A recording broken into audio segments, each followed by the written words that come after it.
నాగార్జున గారి 100వ సినిమా అప్డేట్లు ఏంటి అనేది నాగార్జున గారు దాన్ని బ్రేక్ చేయడానికి నాగార్జున గారు కూడా ఒక సాలిడ్ హిట్ కొడితే ఆ ప్రయత్నంలో భాగంగానే శేఖర్ కమ్ముల కుబేరా కమిట్ అవటము, అందులో ఒక స్పెషల్ క్యారెక్టర్లో చేశాడు ఆయన. నాగార్జున చేయాల్సిన క్యారెక్టరా ఇది అనేటువంటి ఒక డౌట్ మిగిలింది. అంటే లాస్ట్ ఇయర్ సండేలో ఒకటి పర్లేదు, అది అరవింద్ గారు బలంగా నమ్మినటువంటి కథ. ఇప్పుడు నాగార్జున గారి 100వ సినిమా అప్డేట్లు ఏంటి అనేది ఇప్పుడు స్తబ్దుగా ఉంది పరిస్థితి. అక్కినేని కాంపౌండ్లో ఏం జరుగుతుంది? బ్రేక్ చేసేటువంటి సినిమా రావాలి అని కోరుకుంటున్నారు వాళ్ళు. అంటే ముగ్గురు హీరోలు ఉన్నారు ప్రస్తుతానికి ఆ కాంపౌండ్లో. ముగ్గురు హీరోలకి ఒక రకమైనటువంటి స్తబ్దత నడుస్తున్న మాట వాస్తవమే. నాగార్జున గారు దాన్ని బ్రేక్ చేయడానికి ఒక ప్రయత్నంలో ఉన్నాడు. 100వ సినిమా కింగ్ 100 అనేది టెంటేటివ్ టైటిల్గా చెప్తున్నారు. దానికి సంబంధించినటువంటి షూటింగ్ నడుస్తోంది. అది కంప్లీషన్ స్టేజ్కి వస్తుంది. రా కార్తీక్ అనేటువంటి ఒక తమిళ డైరెక్టర్తో సినిమా చేస్తున్నాడు ఆయన. ఆ సినిమా మీద భారీ అంచనాలు ఉన్నాయి. కొంత యాక్షన్ జోనర్లో సినిమా ఉంటుంది అనేది కూడా బయటకు వచ్చేసినటువంటి సమాచారం. ఓకే. అయితే ఆ సినిమా మీద అంచనాలు ఉన్నాయి. డెఫినెట్గా ఇది 100వ సినిమాతో ఈ నిశ్శబ్దాన్ని బద్దలు కొడతారు ఆయన అని చెప్తున్నారు. అదే ఇప్పుడు మా నలుగురు హీరోల్లో ముగ్గురు ఫామ్లో ఉన్నారు. అవును, పెద్ద హీరోలు మొత్తం. నాగార్జున గారు కూడా ఒక సాలిడ్ హిట్ కొడితే అంటే ఈ మధ్యకాలంలో తనని తాను డిఫరెంట్ ఏరియాలో లొకేట్ చేసుకోవడానికి ఒక ప్రయత్నం చేశాడు ఆయన. అవునవును. ఆ ప్రయత్నంలో భాగంగానే శేఖర్ కమ్ముల కుబేరా కమిట్ అవటము, అందులో ఒక స్పెషల్ క్యారెక్టర్లో చేశాడు ఆయన. అలాగే అంటే పాన్ ఇండియా మార్కెట్టు, వరల్డ్ మార్కెట్కి తెలుగు సినిమా ఓపెన్ అవుతున్నటువంటి సందర్భంలో అట్నుంచి అవకాశాలు అందిపుచ్చుకోవడానికి నేను సిద్ధంగా ఉన్నాను అని తన ప్రిపేర్నెస్ని మార్కెట్కి తెలియజేయటం కోసం ఆ తరహా క్యారెక్టర్లని ఆయన సెలెక్ట్ చేసుకున్నాడు వాంటెడ్గానే. అవును, కూలీ ఒకటి చేయటం, కూలీలో విలన్ క్యారెక్టర్ చేయటం, దానికి సంబంధించి విపరీతమైనటువంటి హైప్, ఎక్స్పెక్టేషన్స్ క్రియేట్ అయినాయి. ఈయన మాటల నుంచి అలాగే డైరెక్టర్ మాటల నుంచి ఒక హైప్ క్రియేట్ అయిపోయి తీరా థియేటర్లోకి వెళ్ళినటువంటి ప్రేక్షకులకి నాగార్జున చేయాల్సిన క్యారెక్టరా ఇది అనేటువంటి ఒక డౌట్ మిగిలింది. దాంతో ఆ డిసప్పాయింట్మెంట్ అనేది ప్రాజెక్ట్ మీద కూడా పడింది. ప్రోడక్ట్ మీద కూడా ఈ డిసప్పాయింట్మెంట్ వెళ్ళి రిజల్ట్ మీద ఆ ప్రభావంగా మారింది. అది అంటే ఒక పెద్ద ప్రాజెక్టులోకి ఒక పెద్ద నటుడిని ఒక క్యారెక్టర్కి తీసుకుంటున్నప్పుడు దాని మీద ఎక్కువ కసరత్తు చేయాల్సినటువంటి అవసరం డెఫినెట్గా ఉంటుంది. అక్కడ అది లోపించడం వలన ఆ ప్రభావం సినిమా మీద పడింది. అందుకని ఆ రెండు ప్రయత్నాలు ఆయన చేసింది ఒక ఉద్దేశంతో, రెండూ కూడా ప్రాపర్గా వర్కౌట్ అవ్వలేదు. రెండు రకాల అనుభవాలను మిగిల్చినాయి. కుబేరా ఒక గందరగోళం అయితే కూలీ ఇంకొక గందరగోళంగా మారింది. సో ఆయనకు అర్జెంటుగా ఒక సాలిడ్ హిట్ కావాలి. అది 100వ సినిమా రూపంలో వచ్చేస్తే అభిమానులకు కూడా హ్యాపీ, అక్కినేని వంశాభిమానులకు ఆనందం. కాబట్టి ఇది 2వ తరం హీరో గొడవ.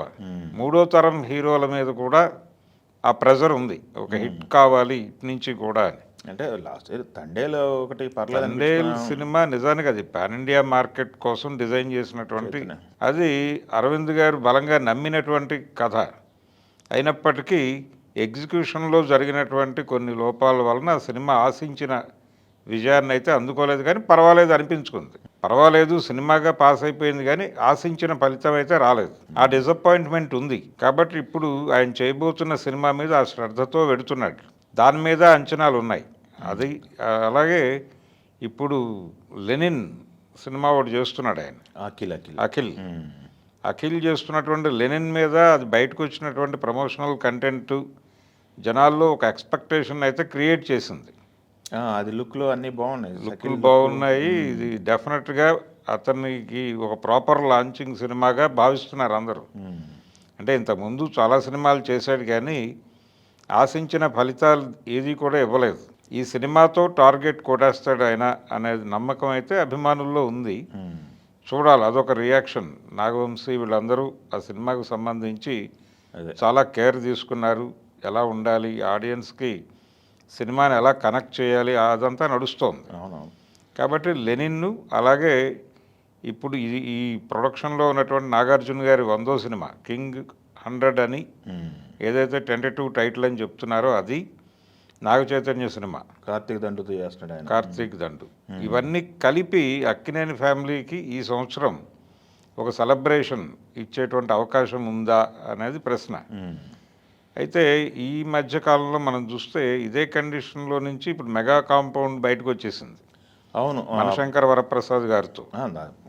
దానికి ముందు పవన్ కళ్యాణ్ గారు ఓజీ ఇటు పవన్ కళ్యాణ్ ఓజీతో మొదలైంది అనుకోవాలి ఒక రకంగా.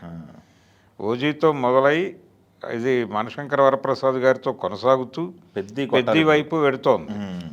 పెద్ది వైపు వెడుతోంది. 3 సక్సెస్ఫుల్ ప్రాజెక్టులు అనే విషయం ప్రపంచానికి అర్థమైపోయింది. కాబట్టి ఇప్పుడు అక్కినేని కాంపౌండ్ కూడా ఒక విజయ పరంపర కావాలి. 3 హీరోల నుంచి సక్సెస్ఫుల్ కావాలి. పర్టికులర్గా నాగార్జున హిట్ కొట్టాలి అనేది ఫ్యాన్స్లో ఉన్నటువంటి ఒక గాఢమైనటువంటి కోరిక.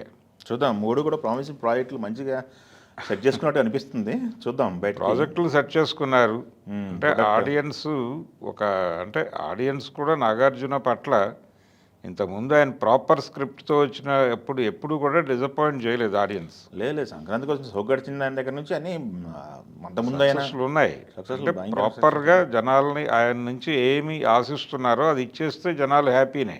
ఈ సినిమాలతో మళ్ళీ ఒకసారి ఆ పాత రోజుల్ని ఆయన తెచ్చేసుకుంటాడని ఆశిద్దాం. ఓకే, చూద్దాం. ఒక అక్కినేని కుటుంబానికి కూడా మంచి హిట్ ప్రాప్తిస్తూ అన్నట్టు. అంతే. అంటే ఈ సంవత్సరం చాలామందికి విజయాలను అందించింది. అంటే మనం చూసాం మొన్న, అంటే చాలా కాలంగా ఇబ్బందులు ఎదుర్కొన్నటువంటి శర్వానంద్ కూడా బయటకు వచ్చేసాడు సక్సెస్ఫుల్గా. శర్వానంద్, ఆది సాయి కుమార్, ఇలా అందరికీ రీసెంట్ టైమ్స్లో ఒక హిట్ ట్రాక్ దొరికింది. కాబట్టి ఇదే సక్సెస్ అక్కినేని ఫ్యామిలీకి కూడా దక్కాలని కోరుకుందాం.